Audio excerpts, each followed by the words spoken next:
எங்க அம்மா வீட்டுக்கு 2 நாள் வந்துடக்கூடாதே. அதுக்குள்ள உங்க அம்மைக்கு உடம்பு சரியில்லாம போயிடும். சரி வார வைங்க போன. ஏம்மா போன்ல மாப்பிளையா? ஆமாம்மா, உன் மருமவன் தான் பேசினாரு.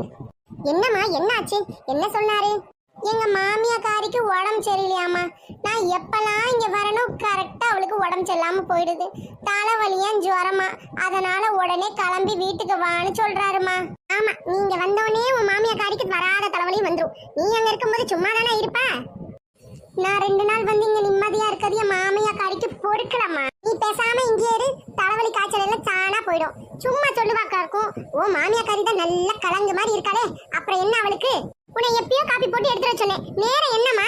எத்து பால் வர கொஞ்சம் லேட் ஆயிடுச்சு, அத காஃபி வரவும் லேட் ஆயிடுச்சு. அந்த காலத்துல மாட்டுல பாலை கறந்து என் மாமியாக்காரிக்கு நேரத்தோட காப்பியை கொடுத்தோம். நீ என்னன்னா ஒரு 1/2 பாக்கெட் பாலை வாங்கி காப்பி போட இவ்வளவு நேரம்.